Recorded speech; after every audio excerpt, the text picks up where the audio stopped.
Hello, आपका स्वागत है हमारे चैनल स्टोरी स्ट्रीम ऑडियो में। हमारे चैनल को सब्सक्राइब कर लीजिए और बाकी के भी स्टोरीज को आप सुन सकते हैं हमारे चैनल पर। आज के एपिसोड को शुरू करते हैं। Loser my hero, episode 73। Ruby को धमकाने की कोशिश।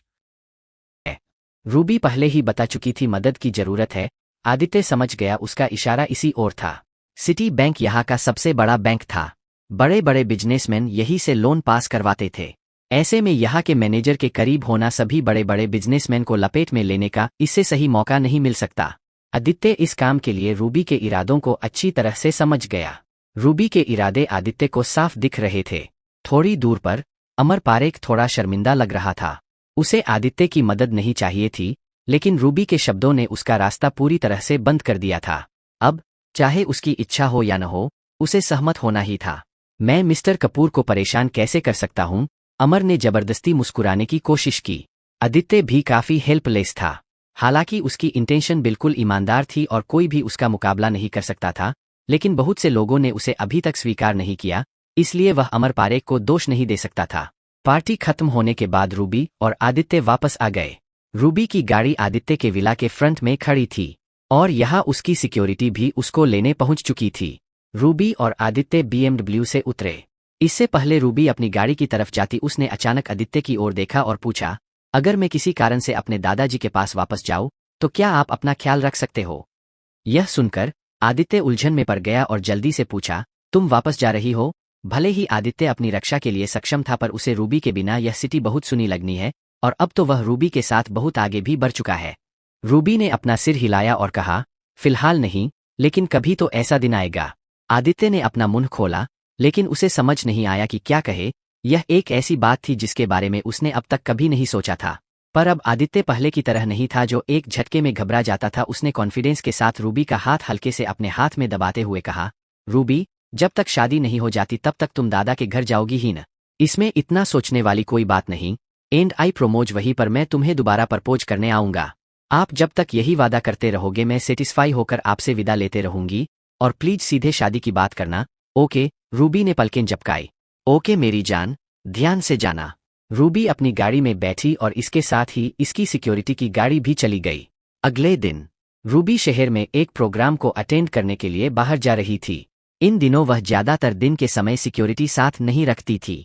उसकी गाड़ी थोड़ी ही दूर निकली थी जब उसकी कार को कई लोगों ने रोक लिया। मिस वालिया, आगे 2 कारें हमारा रास्ता रोक रही है, ड्राइवर ने भौहें सिकोड़ी। रूबी ने सामने देखा तो हैरान रह गई।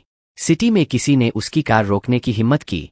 मिस वालिया, प्लीज वेट, मैं जाकर देखती हूँ, सेक्रेटरी ने कहा। कोई जरूरत नहीं है। रूबी ने अपना सिर हिलाया। उसने कार का दरवाजा खोला और बाहर निकल गई। रूबी के कार से बाहर निकलने के बाद रास्ता रोक रही कारों से 7 या 8 लोग बाहर कूद पड़े। इनका लीडर गोल्डन फ्रेम वाला चश्मा पहने हुए कोई 26-27 वर्ष का लड़का था और उसके साथ नीलम बहुत रौब से उतरी। नीलम को देखते ही रूबी के चेहरे पर ठंडक आ गई। यू बिच, मैं तुम्हारा इंतजार कर रही थी। नीलम गुस्से में रूबी के चेहरे की ओर दौड़ी, लेकिन रूबी के पहुंचते ही रूबी ने हाथ घुमाया और जोरदार थप्पड़ से नीलम घूम कर रुकी। मिस्टर झुलका, देखो उसने मुझे फिर से मारा है, नीलम ने गुस्से से कहा। जब विपिन झुलका रूबी के पास गया और उसका चेहरा देखा तो वे चौंक गया। वह एक अद्भुत सुंदरता थी। उसने आज तक इतनी सुंदर लड़की नहीं देखी थी। जल्दी करो और उसे सबक सिखाओ, नीलम ने बगल से चिल्लाते हुए कहा। विपिन झुलका मुस्कुराया और रूबी के पास आकर हल्के से कहा, मिस, तुम कितनी खूबसूरत हो, यह देखकर मैं सच में कुछ भी गलत करने के लिए तैयार नहीं हूँ।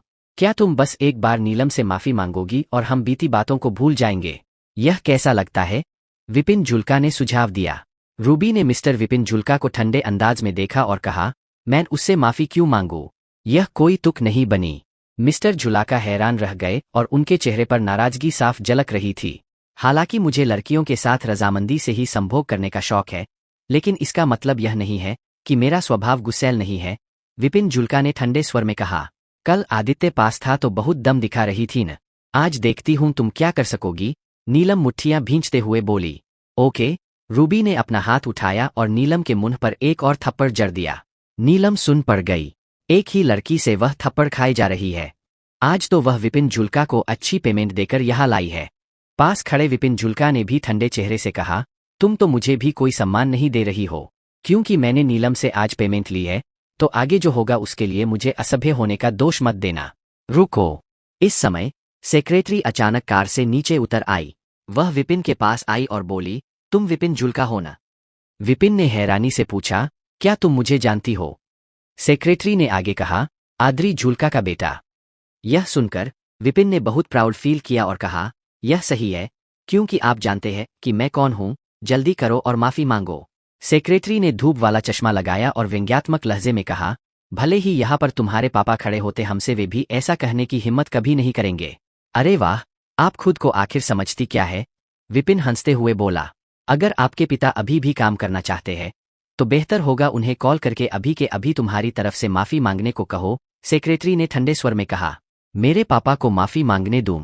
यह बहुत बड़ी बात है। विपिन बहुत गुस्से में बोला, मेरे साथ आज तक किसी ने भी इतनी हिम्मत से बोलने की हिम्मत नहीं की। स्थिति को देखते हुए सेक्रेटरी ने और कुछ नहीं कहा, बस एक स्माइल होंठों पर सजाई। उसने अपना फोन निकाला और एक नंबर डायल किया। कॉल का जवाब देते हुए आदि जुल्का ने विनम्रता से पूछा, मिस वालिया अभी तक क्यों नहीं आई है? हम बहुत देर से इंतजार कर रहे हैं। सेक्रेटरी ने व्यंग्य किया, मिस्टर जुल्का, हमारी मिस वालिया शायद आज नहीं आ पाएंगी। आपके बेटे ने रास्ता रोक रखा है, मिस वालिया को धमकी दे रहा है।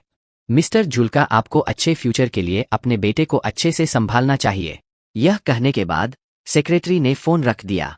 वाह, क्या तरीका है काम करने का। विपिन ने सेक्रेटरी से मजाक किया, क्या ऐसे जोक कुछ काम आ सकते हैं? विपिन ने हंसते हुए कहा, बिल्कुल, ऐसे कुछ नहीं होगा, तुम्हें माफी तो मांगनी पड़ेगी। तुम वालिया की राजकुमारी हो तो क्या हम तुमसे डरते हैं? नीलम उनको उंगली दिखाते हुए बोली। क्या डॉट? विपिन के शब्द अचानक बंद हो गए। उसे किसी बड़ी गड़बड़ का एहसास हुआ। क्या कहा? क्या कहा? वह कौन है? विपिन ने नीलम की बाह पकड़ी और उत्सुकता से पूछा, मिस रूबी वालिया, इसमें क्या गड़बड़ है? नीलम ने कुछ उलझन में पूछा। यह सुनकर विपिन का चुल्लू भर पानी में डूबकर मरने का मन हुआ। उसने अपने दांत पीस लिए और नीलम के चेहरे पर थप्पड़ मार दिया। तुम सड़ी हुई बिगड़ैल औरत, चंद पैसों को लालच देकर तुम मुझे मरवाना चाहती हो? विपिन गुस्से में दहाड़ा। यह कहने के बाद विपिन ने जल्दी से रूबी की ओर देखा और कांपती हुई आवाज में कहा, मिस वालिया, मुझे नहीं पता था कि यह आप हो। भगवान का लाख लाख शुक्र है, मैं गलत रास्ते पर आगे नहीं बढ़ा। मुझे आशा है कि आप मुझे माफ कर दोगी। रूबी ने नीलम और ठंडी नजर से देखा और कुछ नहीं कहा। चलो वापस चलते हैं। इसके बाद रूबी सीधे कार में वापस चली गई। विपिन डर के मारे कांप रहा था। भले ही वह अपने पापा का काम में ज्यादा साथ नहीं देता था, पर उसे पता था उसके पापा का आज कोई स्पेशल इवेंट था जिसमें बड़े बड़े लोग आने वाले थे। मतलब कि टॉप बिजनेसमैन की पोती को कितनी मुश्किल से वह इनवाइट कर पाए होंगे, और उसने रास्ते में ही उसे घेर लिया। सब तबाह हो गया। विपिन को एहसास हुआ कि रूबी वालिया उसके सारे बिजनेस को आराम से कुचल सकती है। तभी विपिन का फोन बजा। फोन उठाया तो पता चला कि यह उसके पापा का फोन था। उसने ने बौखलाए हुए फोन उठाया, हकलाते हुए बोला, पापा, क्या हो रहा है? सब तबाह हो गया। विपिन को एहसास हुआ कि रूबी उसके सारे बिजनेस को आराम से कुचल सकती है। तभी विपिन का फोन बजा। फोन उठाया तो पता चला कि यह उसके पापा का फोन था। उसने ने बौखलाए हुए फोन उठाया, हकलाते हुए बोला, पापा, क्या हो रहा है? फोन रखने के बाद विपिन को लगा शायद अब मरना ज्यादा आसान होगा। मी जुल्का, क्या हुआ? आपके पापा को तो बहुत चलती है ना? नीलम फुसफुसाई। इस महिला को मेरे लिए यहाँ से साफ करो और दत्ता परिवार में फेंक दो, विपिन ने गुस्सा दबाते हुए ठंडे चेहरे के साथ कहा। Yes mister Julka. कई लोग तुरंत आगे बढ़े और नीलम को कार में खींच लिया। इस समय सान्याल परिवार के हेल्थ प्रोडक्ट्स की डिमांड में गिरावट जारी रही और पहली बार उनको फाइनेंशियल कंडीशन में कठिनाइयों का सामना करना पड़ा। मिस्टर सान्याल, हम एचआर डिपार्टमेंट को प्रॉपर मेंटेनेंस नहीं पहुंचा पा रहे हैं। वर्कर्स की सैलरी पेंडिंग में जा सकती है। विवान के पीए ने आह भरी। विवान सान्याल खिड़की के सामने खड़ा था। उनका चेहरा ठंडा था। एक पल की चुप्पी के बाद उसने कहा, तुम सही कह रहे हो, लेकिन शायद कुछ ही दिनों में लोन अप्रूव हो जाएगा, तो ऐसा कुछ नहीं होगा जो तुमने अभी कहा। लेकिन इन्वेस्टमेंट में भारी कमी आई है, पीए ने फिर से कहा। विवान सान्याल चुप रहा। उसने हीलिंग पिल हाथ में पकड़ी और गहरी सोच में डूब गया। उसने कभी नहीं सोचा था कि इतनी छोटी सी गोली उसको कंपनी के लिए इतना बड़ा नुकसान कर देगी। विवान सान्याल ने यह भी ज्यादा उम्मीद नहीं की थी कि रूबी ने सान्याल परिवार में बड़ी फाइनेंशियल प्रॉब्लम और लोन की पेंडिंग अप्रूवमेंट का पहले ही पता लगा लिया था। इसलिए उसने आदित्य को सिटी बैंक के सीनियर मैनेजर से मिलवाया। मी कपूर, हम कहाँ जा रहे हैं? इस समय आदित्य कपूर और अमन मेहता बस स्टेशन पर पहुंच चुके थे। आदित्य मुस्कुराया, किसी से मिलने। अमर पारेख ने कहा था वह अपनी पत्नी को आदित्य के पास ले आएगा, लेकिन आदित्य जानता था वह एक मरीज है, ऐसे में उसको ट्रैवल करवाना सही नहीं। मिस्टर कपूर, हम बस से क्यों जा रहे हैं जब हमारे पास नई गाड़ी है? आदित्य ने बस एक मुस्कान दी और बोला, कभी कभी साधारण जिंदगी भी अच्छी लगती है। आज उसने BMW नहीं निकाली, वह अपनी पहले वाली लाइफ के कुछ पल दोबारा जीना चाहता था। एक बस का ही सफर होता था, यहाँ उसे कोई डांटता नहीं था, इसलिए उसे बस के सफर से प्यार था। उन्होंने 2 टिकट खरीदे। अमन की ओर आंखें घुमाई और कहा, मैं तो बस एक साधारण व्यक्ति हूँ, बस से जाने में क्या बड़ी बात है? मेरा मतलब यह नहीं था, अमन ने समझाया। बस इतना है कि अब आपके पास पैसे की कमी नहीं है। परेशान क्यों होना? इसके आगे अमन ने अपनी बात पूरी नहीं की, लेकिन उसका मतलब साफ था। लगभग 10 मिनट बाद वे दोनों बस में सवार हो गए। जैसे ही वे बैठे, आदित्य के कंधे पर थपकी लगी। पीछे मुड़ते हुए उसने देखा कि एक खूबसूरत कपड़े पहने लड़की उसे गौर से देख रही थी। क्या तुम आदित्य कपूर हो? उसने संकोच से पूछा। आदित्य ने लड़की को ध्यान से देखा और अचानक कहा, तुम सिमर गर्ग हो? हाँ, यह मैं सिमर हूँ। आदित्य, मुझे यहाँ तुमसे मिलने की उम्मीद नहीं थी, सिमर ने आश्चर्य और प्रसन्नता के साथ कहा। सिमर आदित्य की हाई स्कूल की क्लासमेट थी और एकमात्र ऐसी फ्रेंड जिसके साथ उसका अच्छा रिश्ता था। ऐसा किसी और वजह से नहीं था, बल्कि इसलिए क्योंकि इनकी हालत मिलती जुलती थी। दोनों बचपन से ही अनाथ थे और अपनी क्लास में सबसे अलग थे। 10 साल से भी ज्यादा समय हो गया है और तुम बहुत बदल गई हो, आदित्य ने सिमर को गौर से देखते हुए कहा। उसे अभी भी याद है कि सिमर इतनी साधारण दिखने वाली लड़की थी जो स्कूल में रहते हुए परफेक्ट कॉम्बिनेशन के साथ कपड़े पहनना भी नहीं जानती थी। अब वह बड़ी होकर बहुत खूबसूरत हो गई है। तो तुम भी? सिमर ने कुछ शर्मीलेपन से कहा। वैसे तुम कहाँ जा रहे हो? सिमर ने पूछा। आदित्य ने अपना सिर हिलाया और मुस्कुराया, मैं किसी से मिलने जा रहा हूँ। डिनर? सिमर को थोड़ी हैरानी हुई। तुम डॉक्टर बन गए हो? सिमर ने थोड़ा चौंकते हुए कहा। आदित्य बिना कुछ बताए बस मुस्कुरा दिया। सफर के दौरान हुई बातचीत से आदित्य को पता चला सिमर ने ग्रेजुएशन तक बहुत मुश्किल से पार्ट टाइम जॉब करके पूरी पढ़ाई की। अब अगर उसे कोई अच्छी जॉब मिल जाए तो आने वाला समय कुछ अच्छा हो सकता है। दोनों ने पूरे रास्ते बातचीत की, जब सिटी के साउथ साइड नहीं पहुंच गए और अभी भी उनके पास कहने के लिए बहुत कुछ था। अलग होने से पहले सिमर ने आदित्य को एक फ़ोन नंबर दिया और कहा, कांटेक्ट में रहना। जब मैं अपनी जॉब में सेटल हो जाऊंगी तो मैं तुम्हें डिनर पर इनवाइट करूंगी। आदित्य हंसते हुए बोला, ओके ओके, यह डील है, भूलना मत। फिर सिमर ने एक कैब ली और चली गई। आदित्य और अमन स्टेशन पर अमर पारेख की कार का इंतजार कर रहे थे। लगभग 10 मिनट बाद एक बड़ी गाड़ी उनके सामने आकर रुकी। कार में अमर, जो बाहर निकलने वाला था, उसको रोककर उसके बेटे रोहित ने कुछ शंका से कहा, पापा, क्या आप सच में मॉम का ट्रीटमेंट मिस्टर कपूर से करवाना चाहते हैं? अमर ने आह भरी। उसे आदित्य पर भरोसा नहीं था, लेकिन रूबी के इरादे बहुत क्लियर थे। यह एक समझौता था जो अमर पारेख को करना पड़ा। अगर आदित्य कपूर होशियार है तो उसे इसमें शामिल नहीं होना चाहिए। अमर पारेख ने आह भरी। रोहित ने चिंतित होकर पूछा, क्या होगा अगर वह इसमें शामिल होने पर जोर देता है? अमर का चेहरा तनावग्रस्त हो गया, चिंताओं से भरा हुआ। आपकी मां की खातिर मैं वालिया परिवार को नाराज कर सकता हूं, अमर पारेख ने अपने दांत पीसते हुए कहा, जैसे कि कोई कारोबारी फैसला ले रहा हो। इसके बाद अमर पारेख कार से बाहर निकले और आदित्य के पास चले गए। Mister Kapoor, please I car में बैठिए, अमर ने विनम्रता से कहा। अमर ने फॉर्मली दोनों का स्वागत किया और उनको अपने साथ कार में ले गए। वालिया फैमिली की रिस्पेक्ट में रूबी वालिया के कारण अमर ने आदित्य के साथ बहुत विनम्रता से व्यवहार किया। पारेख परिवार के घर जाते समय अमर पारेख ने मुस्कुराते हुए कहा, मिस्टर कपूर, मेरी वाइफ की बीमारी काफी सीरियस है, लेकिन हमारे लक ने साथ दिया। इंटरनेशनल लेवल पर ट्रस्टवर्थी ट्रीटमेंट अवेलेबल है, जो काफी सौभाग्य की बात है। हालांकि अमर पारेख के शब्द बहुत ही कलेवर थे, फिर भी आदित्य पंक्तियों के बीच पढ़ सकता था। यह बोलना चाहते हैं कि उसे बीमारी के लिए अपना ट्रीटमेंट प्रदान करने की आवश्यकता नहीं थी। मिस्टर पारेख, अगर आपकी पत्नी के लिए कोई बेहतर ट्रीटमेंट प्लान है तो जरूर वह सबसे अच्छा परिणाम होगा। हमारा मकसद आपकी पत्नी को ठीक करना है, आदित्य ने मुस्कुराते हुए उत्तर दिया। आदित्य के शब्दों को सुनकर अमर पारेख बहुत खुश हुए। उन्होंने जल्दी से अपने हाथ जोड़े और कहा, मिस्टर कपूर, डोंट वरी, मैंने आपके लिए प्रशंसा के प्रतीक के रूप में एक उपहार तैयार किया है और आपको इसे एक्सेप्ट करना चाहिए। मिस्टर पारेख, ऐसा कुछ भी करने की कोई भी जरूरत नहीं है, आदित्य ने अपना हाथ हिलाया।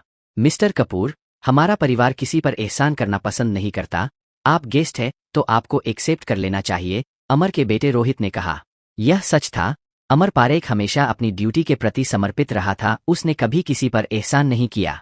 आदित्य ने और कुछ नहीं कहा और केवल सहमति में सिर हिलाया। कार पारेख परिवार के निवास की ओर तेजी से बढ़ी और जल्द ही एक आलीशान कोठी में रुक गई। इसके बाद आदित्य अमर के पीछे अपार्टमेंट तक गया। लिविंग रूम में मौजूद लोगों के अलावा 30 के करीब वर्ष का एक लड़का था। उसने बहुत ही परफेक्ट प्रोफेशनल कपड़े पहने हुए थे, एक वेल बिहेव होने के साथ हर तरह से सक्सेसफुल दिख रहा था। मिस्टर वोहरा, अमर ने उसके पास जाकर उससे हाथ मिलाया। उस आदमी ने सिर हिलाया और फिर उसकी नज़र आदित्य पर गई। उसकी आंखों में जिज्ञासा के भाव भरे हुए थे। यह देखकर अमर ने जल्दी से उसका परिचय कराया। यह मिस्टर राजीव वोहरा है, एक डॉक्टर जो कई सालों तक फॉरेन में पढ़ाई करके लौटे हैं। फिर अमर आदित्य की ओर मुड़े और कहा, यह मिस्टर कपूर है। उसके बाद अमर पारेख एक तरफ खड़े हो गए और चुप हो गए। अमन थोड़ी सी भौंहें सिकोड़ी और कहा, मिस्टर कपूर स्पेशल तौर पर मिसेज पारेख की बीमारी का इलाज करने के लिए यहाँ आए हैं। यह सुनते ही अमर पारेख के चेहरे पर शर्मिंदगी के भाव उभर आए। फिर भी मी वोहरा की भौंहें और भी सिकुड़ गईं और उन्होंने कुछ नाराजगी जाहिर की। मी पारेख, आपका क्या मतलब है? क्या आपको मुझ पर भरोसा नहीं है? नहीं नहीं नहीं, अमर पारेख ने जल्दबाजी में अपना सिर हिलाया। मी वोहरा, प्लीज गलत न समझें। मी कपूर सिर्फ हमारे साथ यहाँ आए हैं, अमर पारेख ने सख्ती से कहा। राजीव वोहरा ने आदित्य कपूर की तरफ देखा, फिर नाक भौं सिकोड़ते हुए कहा, अगर वह सिर्फ हमारे साथ आ रहे हैं तो कोई बात नहीं, लेकिन मैं आपको वार्निंग देना चाहता हूँ, मुझे मरीजों का इलाज करते समय परेशान होना पसंद नहीं है। अमन के चेहरे पर नाराजगी की एक झलक उभरी, लेकिन इससे पहले कि वह कुछ बोल पाता, आदित्य के बड़े हुए हाथ ने उन्हें रोक दिया। अमर पारेख ने विनम्रता से कहा, मिस्टर कपूर, प्लीज आप बैठिए और शरबत लीजिए, मैं मिस्टर वोहरा के साथ मेरी वाइफ को देखने जा रहा हूँ। उसके बाद राजीव वोहरा और अमर एक साथ बेडरूम में चले गए। उनके जाने के बाद रोहित ने उनके लिए पानी सर्व किया और काफी बनवाई। मिस्टर कपूर, क्या आप देसी दवाओं से इलाज करते हो? रोहित ने एक कप लेकर उनके सामने बैठते हुए पूछा। आपने बिल्कुल सही पहचाना, आदित्य ने कहा। यह सुनकर रोहित के चेहरे पर तिरस्कार की एक झलक दिखाई दी। लेकिन अभी तक मैंने सुना है, ऐसे इलाज में अक्सर धोखाधड़ी होती है, रोहित ने मजाकिया टोन में कहा। आदित्य को गुस्सा नहीं आया, क्योंकि देसी दवा साधारण जड़ी बूटियों को बहुत पुराना बताकर बेचने वालों द्वारा कलंकित की गई थी। आदित्य ने मुस्कुराते हुए कहा, कुछ बीमारियों का इलाज केवल देसी दवाओं से ही संभव है, दावा कोई भी हो उसके फायदे और नुकसान है। रोहित ने अपना सिर हिलाया और कुछ और नहीं कहा। जैसे जैसे समय बीतता गया, लगभग आधे घंटे बाद अमर और राजीव बाहर निकले।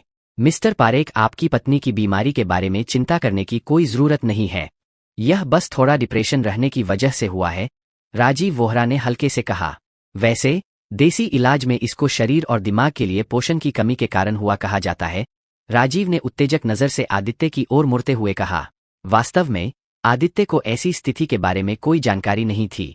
अमर पारेख ने आह भरी और कहा, हमने अस्पताल में इसकी जांच करवाई है और उन्होंने वहां भी यही कहा है, लेकिन उसने जितनी भी दवाइयां ली है उसके बाद भी कोई सुधार नहीं हुआ है। राजीव वोहरा ने गर्व के साथ कहा, यहाँ के हॉस्पिटल्स में इक्विपमेंट्स की कमी है और उनकी मशीन मेडिसिन्स फॉरेन कंट्रीज से कई साल पीछे है, इसलिए निश्चित रूप से वे इसका इलाज नहीं कर सकते।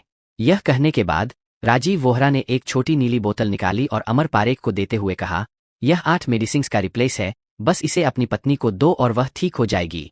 यह सुनकर अमन ने मजाक उड़ाते हुए कहा, यह एक असली चाटुकार है, तुमने विदेश से को कुछ सीखा है कि सिर्फ उनकी चापलूसी करना है, पेशेंट पर मेडिसिन का टेस्ट नहीं, कृपा करना सीखो, क्या यह सही नहीं? ये शब्द सुनकर कमरे में मौजूद सभी लोगों के चेहरे बदल गए, खासकर राजीव वोहरा। मिस्टर कपूर, प्लीज अपने फॉलोअर को नियंत्रित करें, वह मेरा फॉलोअर नहीं है, वह मेरा फ्रेंड है। इसके अलावा मुझे भी लगता है कि उसने जो कहा वह सही है, आदित्य ने भावहीनता से कहा। राजीव वोहरा के हावभाव में चाटुकारिता का भाव था, जो अपने देश के प्रति तिरस्कार से भरा हुआ था, जबकि विदेशी मामलों की बात आने पर उनके चेहरे पर मुस्कान थी, जो देखने में काफी घृणित था। राजीव वोहरा ने व्यंग्य करते हुए पूछा, तो क्या यहाँ सही और गलत को अलग अलग करना चाटुकारिता है? यहाँ भी फॉरेन जैसे अमीर और गरीब लोग हैं, पढ़े लिखे और अनपढ़ भी है, बड़े बड़े बंगले, गाड़ियाँ, मॉल, स्कूल, कॉलेज, इंसान सब फॉरेन जैसा है। बहुत से लोग जो विदेश गए भी नहीं यहाँ आलीशान और स्वस्थ जीवन की रहे हैं। बात बीमारी और उसके इलाज की है और कुछ नहीं, आदित्य ने ठंडे स्वर में कहा। राजीव जोर से हंसा और बोला, मुझे ग्रीन कार्ड मिल गया, नई यहाँ का रेजिडेंट नहीं हूँ। आदित्य ने राजी को ठंडे अंदाज में देखा और कहा, मैं आपकी टोन से बता सकता हूं कि आप किस तरह के व्यक्ति हैं। ओह, राजीव ने भौहें उठाईं। आपको क्या लगता है कि मैं किस तरह का व्यक्ति हूं? राजीव ने चंचल स्वर में पूछा। एक नंबर के लालची, जिस और पैमाना झुक जाए उसी और भागते हो। आपको अच्छी पेमेंट से मतलब है। यहाँ की फैसिलिटीज भी आपको पसंद नहीं। वहाँ आप एक सिरप से ट्रीटमेंट कर रहे हो, इसलिए अब मुझे आपके ट्रीटमेंट पर संदेह है। राजीव को आंखें गुस्से से लाल हो गई। अमर और रोहित सुन पर गए। आदित्य के शब्द इतने शक्तिशाली और कठोर थे कि पूरे कमरे में गूंज गए। आपको क्या लगता है कि मैं किस तरह का व्यक्ति हूं?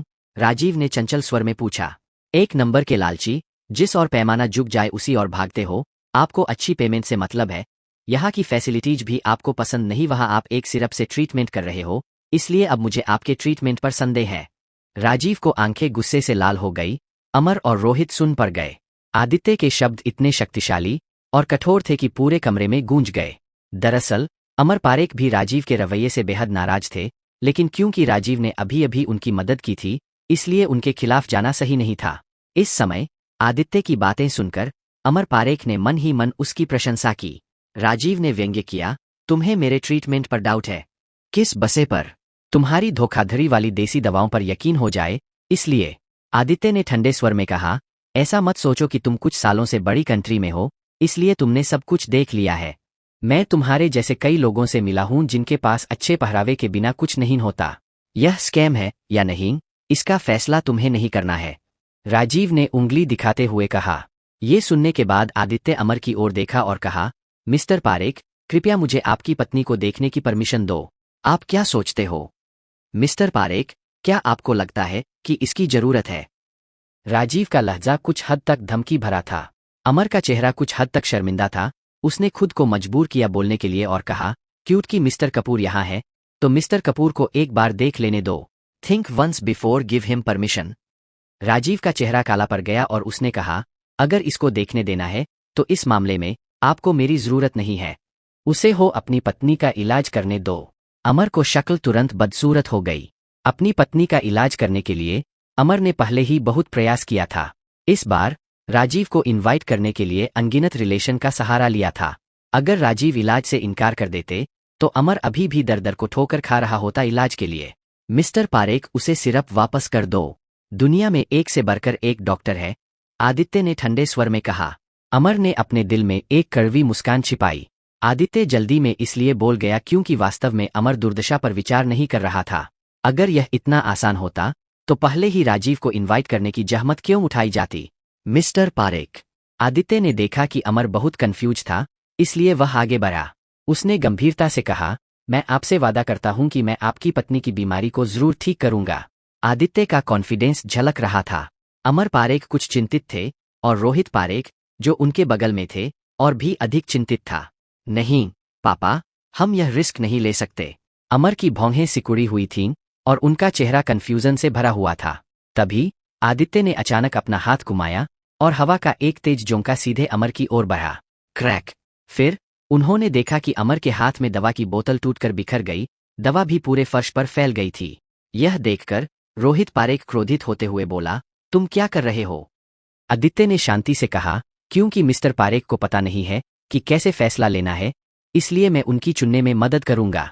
अमर पारेख ने अपना मुंह खोला और हालांकि वह अंदर से क्रोधित था, लेकिन वह इसे बाहर नहीं निकाल सका। क्योंकि यह मामला इस हद तक पहुंच गया है, मैं केवल मिस्टर कपूर से कह सकता हूं कि वे एक बार देख ले। अमर पारेख ने आह भरी। थोड़ी दूर खड़े राजीव वोहरा ने व्यंग्य किया, मिस्टर पारेख, यह अपने जीवन की सबसे बड़ी गलती होगी। आदित्य ने उसे अनदेखा किया और अमर के बेडरूम की ओर बढ़ गया। दरवाजा खोलने पर उसने देखा कि एक पीले चेहरे वाली औरत बिस्तर पर लेटी हुई है। वह बहुत कमजोर लग रही थी, उसे बोलने में भी दिक्कत हो रही थी। आदित्य ने एक शब्द भी नहीं कहा और 2 कदम चलकर वह औरत के पास पहुंच गया। मिसेज पारेख, कृपया आराम करें, आदित्य ने विनम्रता से कहा। बोलना समाप्त करने के बाद आदित्य ने धीरे से अपना हाथ उठाया और उसके माथे पर रख दिया। क्या इसे ट्रीटमेंट कहते हैं? राजीव ने व्यंग्यात्मक लहजे में कहा। अमर पारेख के दिल में चिंता बढ़ने लगी। जब से उसकी पत्नी बीमार हुई है, उसने अनगिनत डॉक्टरों से सलाह ली है और बहुत इलाज करवाया, लेकिन उसने कभी भी उपचार का ऐसा तरीका नहीं देखा था। अगर मेरी माँ को कुछ हुआ तो मैं कसम खाता हूं कि मैं आपकी बेवकूफ़ी के लिए आपको छोड़ूंगा नहीं, रोहित ने दांत पीसते हुए धमकी दी। आदित्य चुप रहा और उसने बस अपना हाथ महिला के सिर पर रख दिया। कुछ मिनट बाद आदित्य ने आखिरकार अपना हाथ हटा लिया। मिस्टर कपूर, यह सब क्या था? अमर ने उत्सुकता से पूछा। अमर को जवाब देने के बजाय आदित्य ने अपनी आंखें राजीव वोहरा पर टिका दीं। जैसा कि मैंने सोचा था, तुम बेकार हो, अपितु ने तिरस्कारपूर्वक कहा। राजीव का चेहरा गुस्से से काला पड़ गया। तुमने क्या कहा? तुमने मुझे बेकार कहा। मैं सालों से बड़ी कंट्री में पढ़ रहा हूं और अब 100 साल की पढ़ाई के बाद भी तुम बेकार ही रहोगे, अपितु ने ठंडे स्वर में बीच में टोका। तुमने दावा किया कि मिसेज पारेख को डिप्रेशन था, लेकिन यह बिल्कुल बकवास है। तुम जैसे नकली डॉक्टरों की वजह से कितने लोगों को तकलीफ उठानी पड़ती है। आदित्य चिल्लाए। राजीव का चेहरा बदसूरत हो गया और उसने अपने दांत पीस लिए। तुम्हारी हिम्मत कैसे हुई मेरी आलोचना करने की? ठीक है, तो उसे बताओ कि समस्या क्या है। आदित्य ने व्यंग्य किया। यह धमनियों में रक्त का सही से निकास नहीं हो रहा। आदित्य मिसेज पारेख केसे में ब्लड सर्किल में गड़बड़ को महसूस कर रहा था, लेकिन राजीव कंट्रोल नहीं कर पाया, जोर से हंस पड़ा। स्टूपिड, अगर ऐसा कुछ होता तो क्या हॉस्पिटल को पता नहीं चलता? हा हा हा। राजीव जोर जोर से हंसता रहा। अमर ने अपनी भौहें सिकोड़ी। यह सच है, हमने अस्पताल में बहुत सारे टेस्ट किए हैं और उन्हें कभी ऐसा कुछ नहीं मिला। आदित्य ने सीरियस होते हुए कहा। यह अभी भी बहुत छोटा है, शायद अभी अभी बना है। कहना मुश्किल लगता है, अगर यह पहले का होता तो बहुत पहले ही मर गई होती। तुम बकवास कर रहे हो। रोहित अब अपना गुस्सा नहीं रोक पाया, आगे बढ़कर चिल्लाया। बाहर निकलो, अगर तुमने फिर से मेरी माँ के बारे अपशब्द बोलने की हिम्मत की तो मैं तुम्हें नहीं छोड़ूंगा। तुम मिस्टर कपूर का अनादर करने की हिम्मत कर रहे हो। याद रखो, मौत को दावत दे रहे हो। अमन ने आगे बढ़ने के लिए तैयारी की। आदित्य ने अमन को रोकने के लिए हाथ बढ़ाया। उसने अमर की ओर देखा और कहा, मिस्टर पारेख, प्लीज इस मामले पर कोई फैसला लें। मिस्टर पारेख, अगर आप उसे अभी बाहर निकाल दो तो मैं तुम्हें दवा की एक और बोतल दे सकता हूं। राजीव ने शांति से अपने बैग से दवा की एक और बोतल निकाली। अमर एक बार फिर हिचकिचाया। उसे समझ में नहीं आया कि क्या करना है।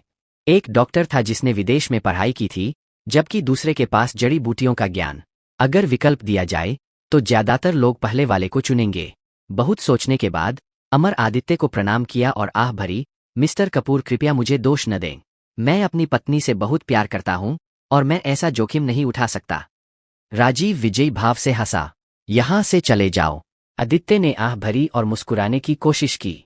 मिस्टर पारेख, मैं आपको दोष नहीं देता। आदित्य ने अपना सिर हिलाया, अमर की अपनी पत्नी की रक्षा करने की हताशा को समझते हुए। लेकिन मुझे आपको वार्निंग देनी है, आदित्य ने आह भरी और आगे कहा। मिसेज पारेख के पास केवल 3 घंटे बचे हैं। 3 घंटे के बाद एक गोल्डन इमोर्टल भी उन्हें नहीं बचा सकता। बकवास, मिस्टर पारेख, उसकी बकवास मत सुनो, राजीव चिल्लाया। अमर ने एक बार फिर आदित्य को प्रणाम किया। मैं आपके शब्दों को ध्यान में रखूंगा, मी कपूर। सच में अंधे, अमन ने नाक सिकोड़ ली। फिर दोनों लोग पारेख परिवार के घर से चले गए। बाहर आकर अमन ने पूछा, मी कपूर, क्या मिसेज पारेख के पास वाकई सिर्फ 3 घंटे बचे हैं? आदित्य ने सिर हिलाया और कहा, मैं थोड़ा बहुत रहस्यवाद के बारे में जानता हूं और उसकी नाक के बीच में एक्यू पॉइंट काला पड़ गया है। उसके पास ज्यादा से ज्यादा 3 घंटे बचे हैं। बाहर आकर अमन ने पूछा, मी कपूर, क्या मिसेज पारेख के पास वाकई सिर्फ 3 घंटे बचे हैं? आदित्य ने सिर हिलाया और कहा, मैं थोड़ा बहुत रहस्यवाद के बारे में जानता हूं और उसकी नाक के बीच में एक्यू पॉइंट काला पड़ गया है। उसके पास ज्यादा से ज्यादा 3 घंटे बचे हैं। अपनी बात पूरी करने के बाद आदित्य अमन की ओर मुड़ा और बोला, जाओ, मेरे लिए चांदी की सुइयों का एक डिब्बा खरीद कर लाओ। चांदी की सुइयां? अमन चौंक गया। मिस्टर कपूर, आपको चांदी की सुइयों की क्या जरूरत है? आदित्य ने व्यंग्यात्मक रंग से मुस्कुराते हुए कहा, मुझे यकीन है कि इस बार इलाज के लिए मुझे चांदी की सुइयों का इस्तेमाल करना पड़ेगा। यह सुनकर अमन जज से बोला, पारेख परिवार आप पर भरोसा नहीं करता, फिर भी आप उन्हें बचाना चाहते हैं। You are really very down to earth. Aditya ने बस अपना हाथ हिलाया और कुछ नहीं कहा। इस बीच पारेख परिवार के बेडरूम में राजीव अमर पारेख पर चिल्ला रहा था, मिस्टर पारेख, ऐसा सिर्फ आपके साथ ही है। अगर कोई और होता तो मैं बहुत पहले ही चला गया होता। राजीव वोहरा ने गुस्से में कहा। हाँ हाँ हाँ, प्लीज मेरी पत्नी का इलाज जारी रखें, डॉ वोहरा। अमर पारेख ने जल्दी से मुस्कुराते हुए जवाब दिया। राजीव ने नाक सिकोड़ते हुए कहा, जल्दी करने की कोई जरूरत नहीं है, मेरे पास सब कुछ कंट्रोल में है। इसके बाद राजीव ने चैन की सांस ली। हम पहले 1,60,000 रुपए पर सहमत हुए थे। न अब कीमत बढ़ाने का समय आ गया है, राजीव ने बेरुखी से कहा। अमर का चेहरा बदल गया और उन्होंने अजीब तरीके से कहा, डॉ वोहरा, क्या इस समय कीमत बढ़ाना गैरजिम्मेदाराना नहीं है? और मैं, यदि आप कीमत नहीं बढ़ाते हैं तो मैं अभी चला जाऊंगा, राजीव ने धमकी दी। अमर ने राजीव को जाने से रोकने के लिए जल्दी से उन्हें पकड़ लिया और जल्दी से सिर हिलाया। ठीक है, मैं आपसे सहमत हूं, चाहे आप कीमत कितनी भी बढ़ाए। यह ठीक है, फिर 1,60,000 का डबल, राजीव ने घमंड से कहा। ठीक है, मैं डबल पे कर दूंगा, अमर पारेख ने बिना किसी हिचकिचाहट के सहमति जताई। तो जाओ पैसे ट्रांसफर करो। अभी भी किस बात का इंतजार कर रहे हो? राजीव ने बिल्कुल दया नहीं दिखाई। अमर पारेख ने अपनी भौहें सिकोड़ते हुए कहा, डॉक्टर वोहरा, क्या आप पहले मेरी पत्नी का इलाज शुरू नहीं कर सकते? मैं ऐसा नहीं कर सकता। अगर बीमारी ठीक हो गई और तुम पैसे नहीं दोगे तो क्या होगा? राजीव ने नाक सिकोड़ते हुए कहा।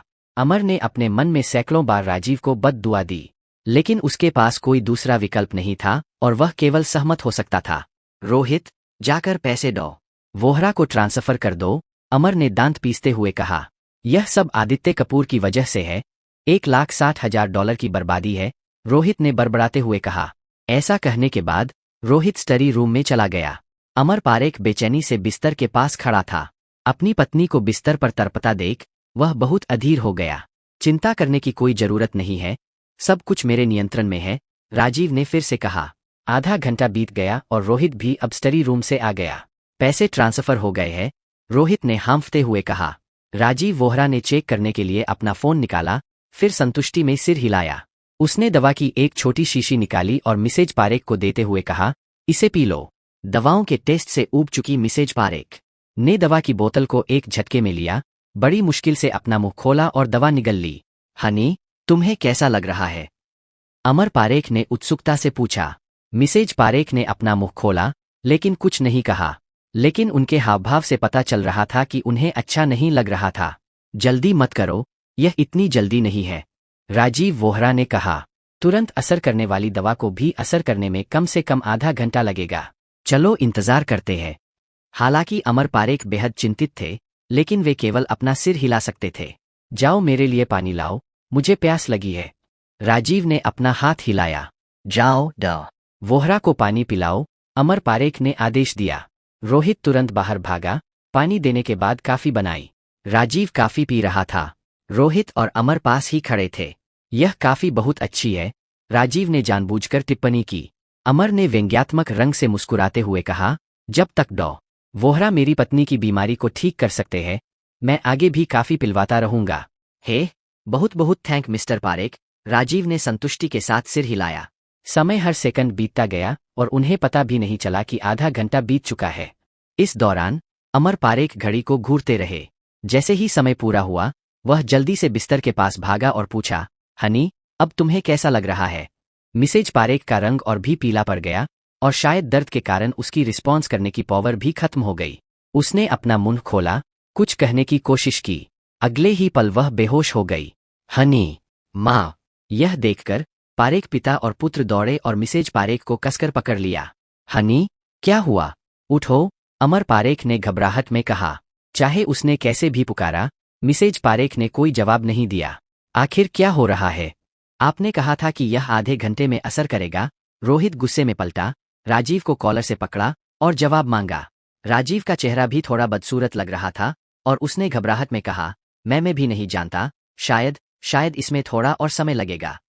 मैं तुम्हारा इंतजार करूंगा, रोहित ने गुस्से में मुट्ठी बनाई और राजीव वोहरा पर वार किया। उसे मारना बंद करो। उस समय अमर पारेख अचानक चिल्लाया, जाओ और जल्दी से मिस्टर कपूर को ढूंढो, उसे वापस लाओ। तभी रोहित को होश आया। उसने राजीव को छोड़ा, उसकी नाक की ओर इशारा किया और कहा, तुम बस इंतजार करो। आप लोगों को कहा कमेंट्स जितना ज्यादा कर सकते हो उतना कर देना। तो चलो मिलते हैं अगली वीडियो में, तब तक के लिए अरिगातो।